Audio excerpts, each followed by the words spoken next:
حضرت سیدنا زبیر بن العوام رضی اللہ تعالیٰ عنہ، آپ کا مبارک نام زبیر اور کنیت ان کے بیٹے یعنی ان کے اپنے بیٹے جو حضرت عبداللہ، ان کے نام پر ابو عبداللہ آپ کو کہا جاتا ہے، اور آپ کی والدہ ماجدہ آپ کو ابو طاہر بھی فرمایا کرتی تھی، اور حضور نبی کریم صلی اللہ علیہ وآلہ وسلم نے آپ کو حواری کا لقب عطا فرمایا۔ تو یوں حواری رسول آپ کو کہا جاتا تھا، اور یہ بڑا پیارا لقب تھا۔ آگے انشاءاللہ اس لقب کی کہ کیسے آپ کو یہ لقب پڑا وہ بھی آپ کو عرض کریں گے، لیکن حضور نبی کریم صلی اللہ علیہ وآلہ وسلم حضرت زبیر بن العوام سے بہت محبت فرمایا کرتے تھے، اور حضرت زبیر بن العوام یہ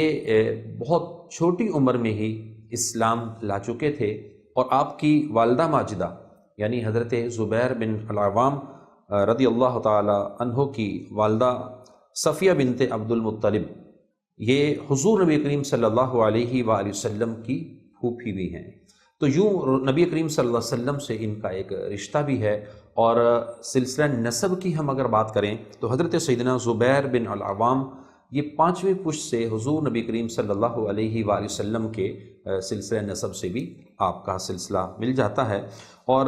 حضور نبی کریم صلی اللہ علیہ وسلم کے یہ پیارے صحابی حضرت زبیر بن العوام رضی اللہ تعالیٰ عنہ آپ ہجرت نبوی سے 28ویں سال قبل مکہ میں آپ پیدا ہوئے، اور آپ رضی اللہ تعالیٰ عنہ کے حضور نبی کریم صلی اللہ علیہ وسلم سے کئی رشتے بنتے ہیں۔ پہلا معتبر اور عظیم رشتہ آپ کی والدہ ماجدہ کا ہے، جیسا کہ ہم نے پہلے آپ کو بتایا کہ حضور نبی کریم صلی اللہ علیہ وسلم کی پھوپھی ہیں، تو حضرت زبیر آپ کے پھوپھی زاد بھائی یا پھوپھی زاد قزن بھی ہوئے۔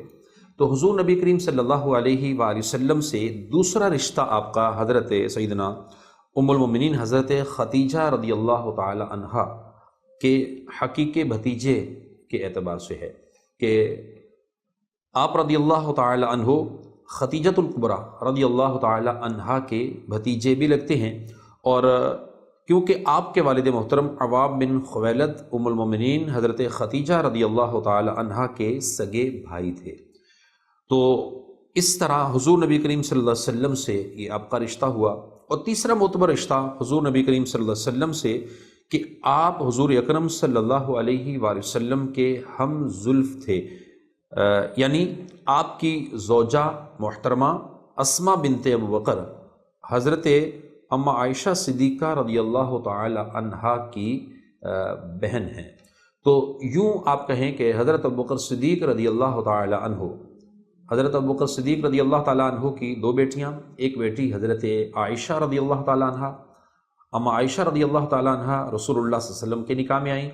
اور حضرت اما عائشہ کی بہن جو ہے وہ اسماء بنت ابو بکر،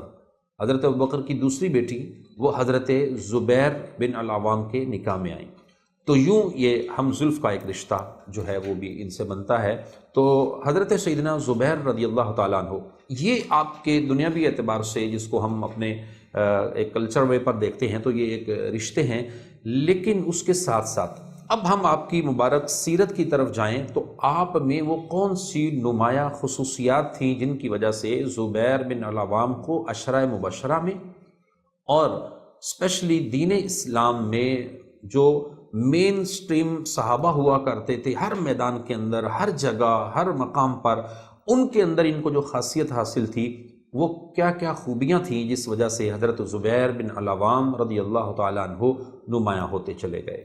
حضرت زبیر رضی اللہ تعالیٰ عنہ آپ نے 15 سال کی عمر میں قبول اسلام کیا، بہت چھوٹی عمر تھی بظاہر، لیکن حضرت زبیر بن العوام نے جیسے ہی قبول اسلام کیا تو قبول اسلام کرنے کے بعد رسول اللہ صلی اللہ علیہ وسلم سے بے انتہا محبت رکھنے لگے، آپ کے قرب میں رہنے لگے، اور دین اسلام کو آپ نے اسی وقت سے سمجھنے سیکھنے کا معمول بنا لیا، حتیٰ کہ مدینے پہنچنے سے پہلے مکہ کی جو زندگی تھی، مکہ مکرمہ میں رہتے ہوئے حضرت سیدنا صدیق اکبر رضی اللہ تعالیٰ عنہ، حضرت علی، دیگر صحابہ جہاں پر رسول اللہ صلی اللہ علیہ وسلم کے ساتھ شانہ بشانہ کھڑے ہوتے ہر میدان میں، تو حضرت سیدنا زبیر بن العوام رضی اللہ تعالیٰ عنہ بھی اس وقت ان صحابہ کے ساتھ، اسی وقت اس اپنی چھوٹی عمر میں بھی آپ ان کے ساتھ کھڑے ہوا کرتے۔ تو حضرت سیدنا زبیر بن العوام رضی اللہ تعالیٰ عنہ ہجرت میں مکے سے آپ مدینے پہنچے، لیکن حضرت سیدنا زبیر بن العوام رضی اللہ تعالیٰ عنہ، آپ کی جو خصوصیات اور چیزوں کو بیان کیا جاتا ہے ان میں استقلال اور استقامت، شجاعت، بہادری، ایمانداری، اور آپ رضی اللہ تعالی عنہ کی جنگی معاملات کے اندر عظیم الشان حکمت عملیاں شامل تھیں۔ آپ ہر میدان کے اندر ہر جگہ بہادری کے ساتھ، شجاعت کے ساتھ رسول اللہ صلی اللہ علیہ وسلم کے حکم پر آپ ان مواقعوں کی طرف، ان چیزوں کی طرف نکل جایا کرتے، تشریف لے جایا کرتے جہاں رسول اللہ صلی اللہ علیہ وسلم فرمایا کرتے۔ اور حضرت سیدنا زبیر بن العوام ان چند خصوصیات کی بنا پر اسپیشلی مسلمانوں کے اندر اور صحابہ کرام کے اندر اس وقت نمایاں ہوتے چلے گئے۔ حضرت سیدنا موسیٰ بن طلحہ فرماتے ہیں کہ حضرت علی رضی اللہ تعالیٰ عنہ، حضرت زبیر بن العوام رضی اللہ تعالیٰ عنہ، حضرت طلحہ بن عبید اللہ رضی اللہ تعالیٰ عنہ، حضرت سعد بن ابی وقاص رضی اللہ تعالیٰ عنہ، یہ وہ صحابہ ہیں جو ایک ہی سال پیدا ہوئے۔ آپ کا جو سن ولادت ہے ان سب صحابہ کا ایک ہے، یعنی حضرت علی بھی اسی سن ولادت میں۔ تو اس طرح ان عشرہ مبشرہ صحابہ میں یہ مشترک تھے، ان کی خصوصیت میں یہ خاصیت مشترک تھی۔ دوسری چیز کہ آپ چاروں صحابہ، اور یعنی حضرت جو ہے وہ علی، حضرت زبیر، حضرت طلحہ، حضرت سعد، یہ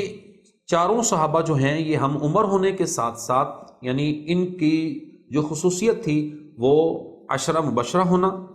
ان میں بھی ان کا نام ہے، اور خدمت اسلام میں آپ کا ایک خاص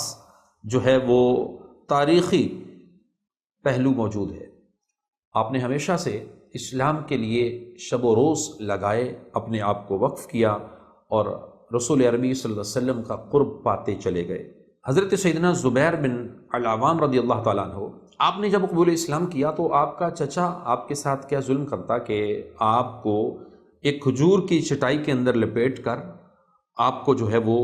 تکلیف پہنچاتے، سخت دھواں دیتے اور اذیتوں میں سے گزارتے۔ لیکن حضرت زبیر بن العوام رضی اللہ تعالیٰ عنہ اپنے اس 15 سے 20 سال کی عمر میں، اسی عمر کے اندر بھی رسول اللہ صلی اللہ علیہ وسلم پر ایمان لانے کے بعد آپ ان چیزوں میں اپنے آپ کو مضبوطی سے، استقامت سے اپنے اسلام پر ڈٹے رہے۔ تو حضور نبی کریم صلی اللہ علیہ وسلم نے اس وجہ سے بھی آپ سے ایک خاص محبت اور انسیت کا اظہار فرمایا۔ اور حضرت سیدنا زبیر رضی اللہ تعالیٰ عنہ، آپ پہلے وہ شخص ہیں کہ جنہوں نے رسول عربی صلی اللہ علیہ وسلم کی خاطر اور میدان میں اترنے کا فیصلہ کیا، اور اسی طریقے سے فی سبیل اللہ تلوار نکالی۔ اور یہ وہ وقت تھا کہ جب ہجرت سے پیشتر ایک بار مکہ میں یہ افواہ اڑا دی گئی کہ حضور نبی کریم صلی اللہ علیہ وسلم کو کفار نے قید کر لیا ہے۔ تو آپ صلی اللہ علیہ وسلم مکہ معظمہ کے ایک ٹیلے پر تشریف فرما تھے، یہ تلوار سونتے ہوئے، یعنی تلوار کو لہراتے ہوئے حضرت سیدنا زبیر رضی اللہ تعالیٰ عنہ نکلے اور لوگوں کے مجمع کو چیرتے ہوئے آئے اور فرمایا کہ کیوں، کیا بات ہے، کون ایسی جرت کر رہا ہے کہ جو حضور نبی کریم صلی اللہ علیہ وسلم کو جو ہے گرفتار کرے گا، اور مجھے خبر ملی ہے کہ ان کو قید کر لیا گیا ہے، گرفتار کر لیا گیا ہے۔ تو حضور نبی کریم صلی اللہ علیہ وسلم نے آپ کی تعریف کی، آپ کو اس وقت دیکھا اور آپ کے حق میں دعا فرمائی۔ اور حضرت سیدنا زبیر بن العوام رضی اللہ تعالیٰ عنہ، آپ کو رسول اللہ صلی اللہ علیہ وسلم کی ان محبت بری دعاؤں اور حضور علیہ السلام کے قرب کی وجہ سے آپ کو فضیلتیں ملنا شروع ہو گئیں۔ اور ایک وقت آیا کہ زبیر بن العوام رضی اللہ تعالیٰ عنہ، کیونکہ آپ رسول اللہ صلی اللہ علیہ وسلم کی خاطر ہر میدان میں، ہر جگہ پر آگے آگے رہا کرتے تھے، تو حضور نبی کریم صلی اللہ علیہ وآلہ وسلم نے جب عشرہ مبشرہ صحابہ کے متعلق ارشاد فرمایا تو حضرت زبیر بن العوام کا نام بھی عشرہ مبشرہ میں ارشاد فرما دیا۔ اور یہی نہیں بلکہ حضرت سیدنا عمر فاروق رضی اللہ تعالیٰ عنہ نے جب خلافت کے لیے نام ارشاد فرمائے اور تجویز دیے کہ میرے بعد خلیفہ میں یہ نام ہوں گے، تو حضرت عمر فاروق رضی اللہ تعالیٰ عنہ نے ان ناموں میں حضرت زبیر رضی اللہ تعالیٰ عنہ کا نام بھی اس میں شامل فرمایا کہ میرے بعد اگر کوئی خلیفہ ہوگا تو ان میں زبیر بن العوام کو بھی اس میں لکھا جائے۔ اور حضرت سیدنا عمر فاروق رضی اللہ تعالیٰ عنہ حضرت زبیر کے متعلق کیا فرمایا کرتے تھے، بڑا پیارا قول ہے آپ فرمایا کرتے کہ ارکان اسلام میں سے زبیر گویا کہ ایک رکن ہے، یعنی اتنی آپ ان کو اہمیت دیتے تھے کہ حضرت زبیر رضی اللہ تعالیٰ عنہ یہ دین اسلام سے ایسی محبت رکھتے ہیں، ایسا ان کے ساتھ اس کا ایک تعلق ہے، اور جنگ بدر میں فرشتے آپ ہی کی معیت میں اترے تھے۔ حضرت زبیر رضی اللہ تعالیٰ عنہ جنگ بدر میں تھے، اور اسی طرح جنگ احد میں ثابت قدم رہے۔ تو ان میدانوں کے اندر آپ کی ثابت قدمی نے بھی رسول کریم صلی اللہ علیہ وآلہ وسلم کو جو ہے وہ بہت زیادہ نہ صرف متاثر کیا، بلکہ حضور علیہ الصلوۃ والسلام حضرت زبیر سے محبت والے کلمات ارشاد فرمایا کرتے۔ ایمان کو مضبوط کر لیجئے۔ آج جو ایک پوری دنیا کے اندر ایک عجیب و غریب فضا ہے، اور اس میں فتن کا دور ہے، اور فتنوں کے دور میں نبی علیہ الصلوۃ والسلام کے فرامین کو ہم پڑھیں، ہمیں پتہ چلے گا عقائد و جہاں صلی اللہ علیہ وسلم نے جو اس فتنوں کے دور کے بارے میں ارشاد فرمایا، ایمان کی حفاظت ضروری ہوگی۔ آج ہمیں اپنے ایمان کی حفاظت کے لیے اسلام کو، ایمان کو، رسول اللہ صلی اللہ علیہ وسلم کی مبارک سیرت کو، آپ کے صحابہ کی سیرت کو، تابعین کی سیرت کو، بزرگان دین کی سیرت کے ان پہلوؤں کو پڑھنا سمجھنا ہے کہ کس طرح انہوں نے اپنے آپ کو اسلام پر کاربند رکھا۔ تو صحابہ کرام علیہم رضوان کی سیرت کو سمجھتے ہوئے اپنے آپ کو مضبوط کیجئے، اسلام پر پختہ کرنے کے لیے نبی علیہ الصلوۃ والسلام سے محبت کو بڑھائیے، صحابہ سے محبت کو اپنے دلوں میں جگہ دیجئے۔ انشاءاللہ اگلے ایپیسوڈ میں آپ کے ساتھ پھر ملیں گے اللہ نے کے بعد۔